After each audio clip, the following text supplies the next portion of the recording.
What's up, guys? Today we got a cool video coming up on these two mowers, electric versus gas. I know, that's the big question nowadays.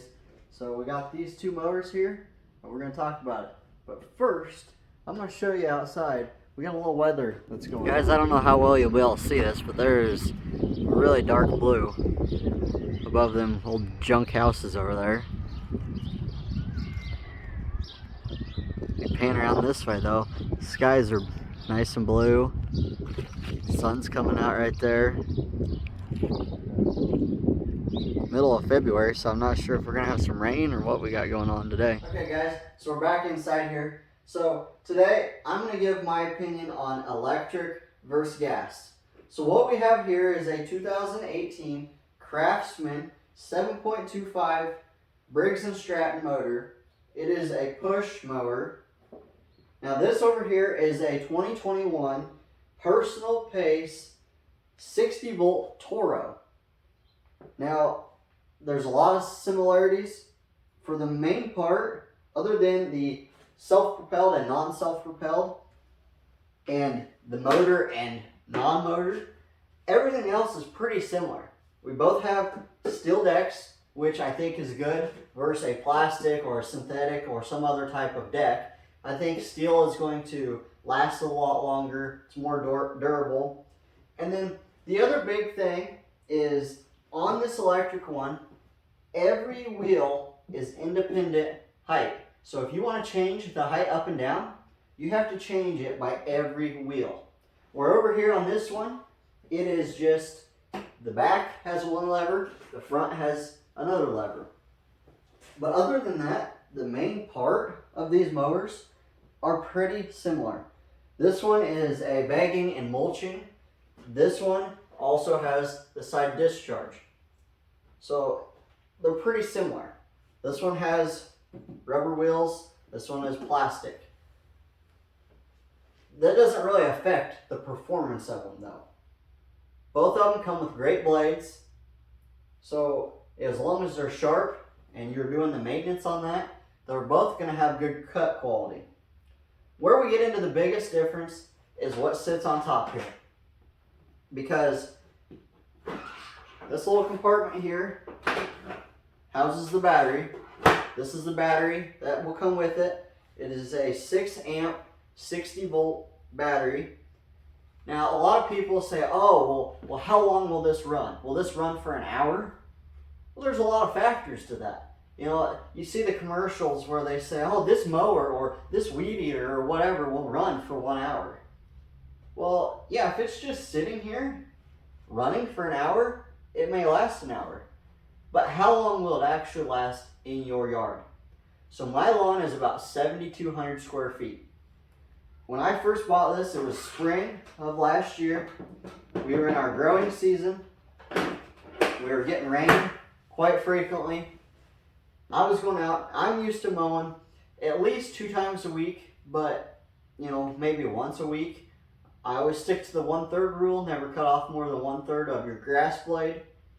So when I got this one, I know that power is everything. This one has the power, but I was going to see if this one had enough power. So with the grass growing really, really fast, rain coming every few days, I wasn't able to get out in the lawn every 3-4 days. I was maybe a week at a time. And this one struggled. It really struggled in thick, tall grass. Even if you're not cutting off a lot, an inch per se, it struggled. Now there is 2 modes on this, 2 idle modes. You have a standard where it's a nice slow idle. And when you get into tall grass, there's something underneath that senses that there's getting a lot of debris underneath, and it will go into a high idle, which is fine. It's very good that it does that. The bad part of it is it runs your battery down. It's more power being used. Now, high idle did not fix the problems I was having. The grass was clumping. It was not mulching it very good. It was laying it on the top. It looked terrible. What I ended up having to do is start mowing every 2 to 3 days. If if that's what it was going to take to make it look good, that's what I was going to have to do with this one. That's something that you're going to have to consider if you have the time for it. Or this one, it would just eat right through it, mulch it up, it'd be fine. Then another big thing is the suction power. I have noticed that this one has a lot more power to stand the grass back up. This one, it has power, it's just not quite enough. Now it has this vortex technology here, and I'll flip this around so you can see it.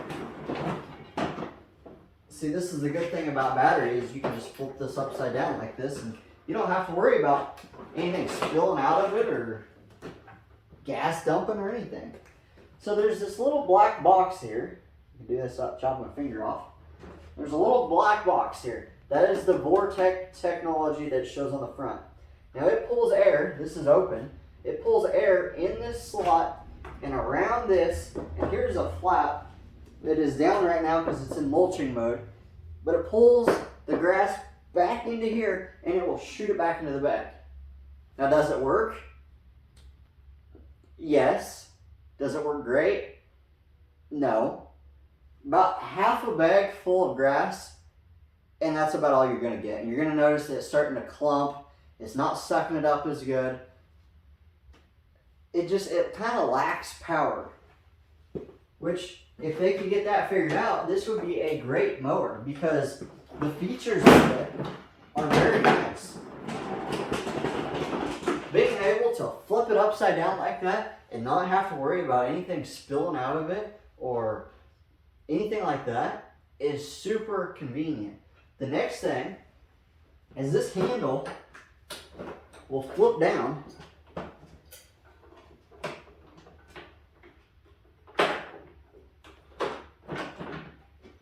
and then this is so much easier to transport, but if you flip it this way, it'll stand up and you can change the blade.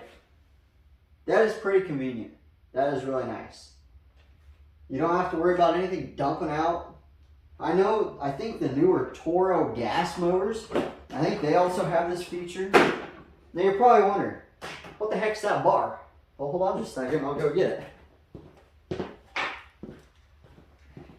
This is a striper, a lawn striper. It's got a roller, you hook it. I had it behind the gas one, but being a push mower, you fill this with sand and a little bit of water, and it gets heavy, pushing it. So I wanted to test this self-propelled battery mower with that. Now if you're cutting often and not taking a whole lot off, you're not going to really notice a power difference with this on there. It doesn't really make much of a difference, but it does add a little bit. Now another nice feature about this is if you want to switch between mulching and the bagging, there's just a lever right here. So right now it's in mulching, or what Toro calls recycling mode. All you gotta do is flip this lever down, and that little thing that I showed you before that was flipped down, it is now flipped up, and now you can bag, and you just attach your bag on here like a normal mower, which is really convenient. Now, another thing that is a big difference between electric and gas is the price. If I were to buy this Toro mower, the same exact setup, just in gas, a gas-powered engine, it would be about $170 cheaper than this battery mower. I know, that's a lot. That is a lot. One of these batteries, I have not priced what just a single battery cost, but these batteries are probably a couple $100, if not more. I don't know if you'll be able to see, but I charged this when I put it in for winter. And it's been sitting for 2 or 3 months now, and it is still at full charge. Now, the little problem I was having with it clumping, going into high idle, it was running my battery down. I couldn't do a full 7,200 square feet yard. So I ended up buying a Toro weed eater. This is a battery operated weed eater. This thing, is handy. I really like this thing. But it comes with a little battery. And this little battery is a 2.5 amp 60 volt battery. You can tell the size difference. It is a lot smaller. But once that one would run out, I would just switch it to this one. I usually could finish my lawn with this one. And I could usually even get my weed eating done with this little battery. But that was another added price that I think that was another 200 bucks at least. So it's another cost.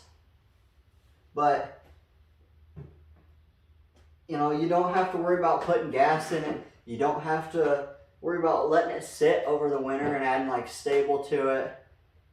So, and you know, hopefully these batteries will last quite a while. It's, you know, that's only a year old or so. So the batteries right now have held up fine. But we're going to see, you know, come year 3, 4, you know, how much the batteries have drained itself. But the power is everything between these two. The power is the main difference between these two. One really nice feature that I like, and I think the gas-powered Toro, you can get the same thing. But if you pull this handle down, all you have to do is push this button.